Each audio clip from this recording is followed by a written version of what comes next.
అందరికీ thank you. ప్రజలకి మంచి చేయాలనే ఆలోచన తప్ప మోసం చేయాలనే ఆలోచన లేని రాజకీయ నాయకులతో నిండిన సభను నేను ఫస్ట్ టైం చూస్తున్నాను. అందరికీ ధన్యవాదాలు సార్. ఇక్కడ ఉన్న వాళ్ళందరికీ. నాకు తెలిసి ఈ సభకు వచ్చిన ఈ జనాన్ని చూసి ఇప్పటికే కొంతమంది కుళ్ళుతో చచ్చిపోయి ఉంటారు. వాళ్ళ కోసం ఒక్క సెకండ్ మౌనం పాటించండి చాలు. అయిపోయిందా? పవన్ కళ్యాణ్ గారు ఈ ప్రపంచంలో ఎలాంటి పదవైనా కొన్ని సంవత్సరాలు కష్టపడితే దక్కుద్ది. కానీ పవన్ కళ్యాణ్ అనే పదవి దక్కించుకోవడం ఎవడి వల్ల కాదు. ఆయన స్థాయి వేరు, ఆ స్థానం వేరు. ఒక సినిమా వాడిగా మాట్లాడడానికి ఇక్కడికి రాలేదు. జనసేన సిద్ధాంతాలు నచ్చి ఆ పార్టీలో నేను కూడా ఒక అభ్యర్థిలాగా మాట్లాడడానికి వచ్చాను ఈరోజు. ఇక్కడికి వచ్చిన ఎవరైనా సరే మందు బాటిళ్ల మీదో బిర్యానీ ప్యాకెట్ల మీదో ఆశ కలిగి వచ్చిన వాళ్ళు కాదు. వాళ్ళ భవిష్యత్తు మీద భయం కలిగి వచ్చారు. పవన్ కళ్యాణ్ గారి మీద నమ్మకంతో వచ్చారు. మీ నమ్మకాన్ని 100% ఒమ్ము చేయకుండా న్యాయం చేసే బాధ్యత పవన్ కళ్యాణ్ గారిది. ఇక పవన్ కళ్యాణ్ గారిని కామన్గా విమర్శించే కొన్ని మాటలు. 2 చోట్ల ఓడిపోయాడు ఓడిపోయాడు ఓడిపోయాడు ఓడిపోయాడు. అరే, ఓడిపోతేనే ఇంతమంది కష్టాలు తీర్చాడంటే గెలిస్తే వాళ్ళ కష్టం కాంపౌండ్ వాళ్ళు దాటకుండా చూసుకుంటాడు. రికార్డులు కొల్లగొట్టడానికో ఆస్తులు కూడబెట్టడానికో సినిమాలు ఒప్పుకునే వాళ్ళని మీరు చూసుంటారు. కానీ కౌలు రైతుల కష్టాన్ని తీర్చడానికి సినిమా ఒప్పుకున్న హీరో పవన్ కళ్యాణ్ గారు. ఆయన ప్రజెంట్ ఆస్తి ఎంత ఉంటుందో తెలుసా? నాకు తెలిసి ఈ స్టేజ్ మీద మిగతా నాయకుల కంటే తక్కువే ఉంటుంది. ఎందుకంటే వచ్చింది వచ్చినట్టు పంచుకుంటూ వెళ్ళడమే కానీ డబ్బులు పెంచుకుంటూ వెళ్ళే మనస్తత్వం ఆయనకు లేదు. డబ్బు మీద ఆసక్తి లేని వ్యక్తి రాజకీయాల్లోకి వస్తే ప్రభుత్వం నుంచి వచ్చే ప్రతి రూపాయి ప్రజలకే ఖర్చు పెడతాడు. అలాంటి వ్యక్తి గురించి ప్రెస్ మీట్లు పెట్టి బూతులు. ఏమయ్యా, మీకు ఈ శాఖ ఆ శాఖ ఈ శాఖ ఇన్ని పేర్లు ఎందుకు? పవన్ కళ్యాణ్ గారిని తిట్టే శాఖ అని ఒకటి పెట్టుకోండి. పెట్టుకొని కంటిన్యూగా తిట్టండి. శాఖల పరువు తీస్తున్నారు. మీకు మీ శాఖ గురించి ఒక్క 10 నిమిషాలు చెప్పమంటే 10వ సెకండ్లోనే దొరికిపోతారు మీరు. నాకు ఈజీగా తెలుసు అది. వారాహి బండి ఆ యాత్ర ఆపేస్తారంటే ఆయనకి తిక్కరేగితే పాదయాత్ర చేస్తాడు. అప్పుడు ఖచ్చితంగా మీరు కాశీ యాత్రే. అది ఫిక్స్ అవ్వండి. జనాల పక్షాన ఉన్నాడు కాబట్టే జనసేనానిగా ఉన్నాడు. మీరు మరీ ఎక్కువ విసిగిస్తే వీరమల్లు బయటకు వస్తాడు. ఇక మీ ఊహకు ఇంకా ఏం మాట్లాడతారు? ప్యాకేజీ. అరే, పవన్ కళ్యాణ్ అనే వ్యక్తి ప్రేమకు లొంగుతాడు కానీ డబ్బుకు లొంగడరా. మీ ఇష్టం, మీరేమనుకుంటే అది. ఇంకోటి ఏంటి? దత్తపుత్రుడు దత్తపుత్రుడు.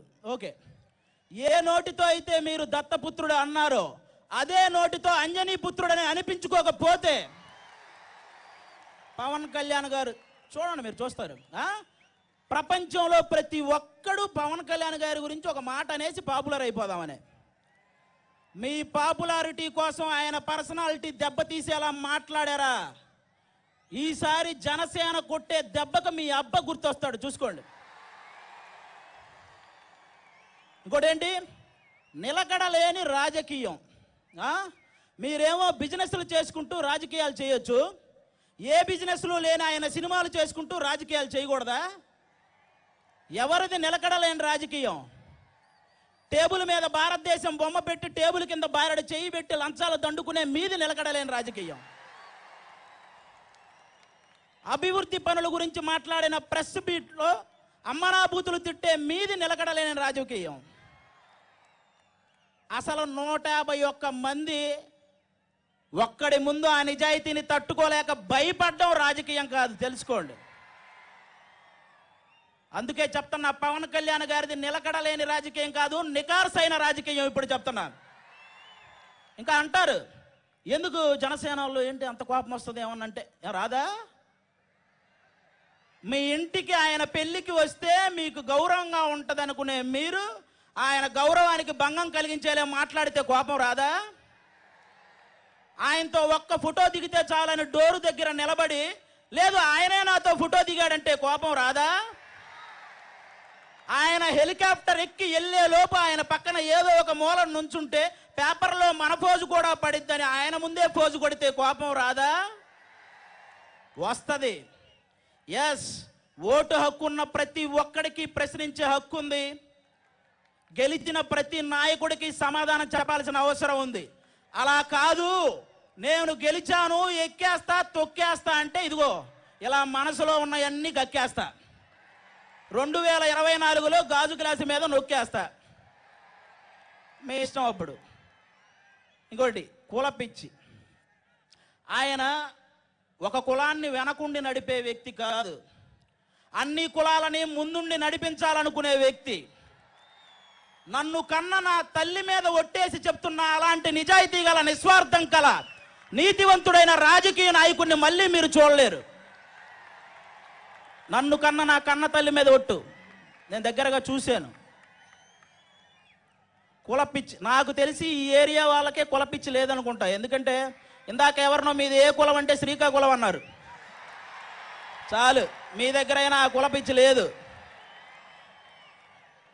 ఇంకెక్కడ కూర్చున్న నాగేంద్ర బాబు గారు, రామ లక్ష్మణుల లాంటి అన్నదమ్ములకి ఎవడైనా తప్పుగా మాట్లాడితే అడ్డు నిలబడే ఆంజనేయుడే మా నాగబాబు గారు. ఒక్కసారి ఆయనకి లా గురించి చాలా బాగా తెలుసు. ఎవడైనా డిస్కషన్లో కూర్చుంటే వాడు ఏ పార్టీ వాడైనా జనసేన పార్టీలోకి మారిపోతాడు, అంత సబ్జెక్ట్ ఉంది ఆయన దగ్గర. నాదెండ్ల మనోహర్ గారు, ఆయన స్పీకర్గా చేశాడు, మీ అందరికీ తెలుసు. ఆయన కూర్చోమంటే సీఎం అయినా కూర్చునేవాడు, లేవమంటే సీఎం అయినా లేవాలి. అలాంటి రాజకీయ పండితుడు పవన్ కళ్యాణ్ గారి పక్కన ఉన్నాడంటే ఆయన నిజాయితీని గమనించండి ఒకసారి. పవన్ కళ్యాణ్ గారి నిజాయితీని గమనించండి. ఇక కార్యకర్తలు, వైసీపీ కార్యకర్తలైనా టీడీపీ కార్యకర్తలైనా జనసేన కార్యకర్తలైనా మీరందరూ కూడా మీరు గొడవ పడకండి నాయకుల గురించి. ఎందుకంటే రేపొద్దున మీకు ఏదైనా అయితే ఒక ఓటు పోయిందని బాధపడే నీచమైన రాజకీయం కంటే ఒక ప్రాణం పోయిందని బాధపడే పవన్ కళ్యాణ్ గారు లాంటి రాజకీయాన్ని ఈసారి మీరే చూడాలి. ప్రతి ఒక్కడికి ఒక గోల్ ఉంటుంది, అలాగే నాకు కూడా ఒక గోల్ ఉంది. పవన్ కళ్యాణ్ గారి నోటి వెంట ఈ మాట వినాలనుకుంటున్నాను.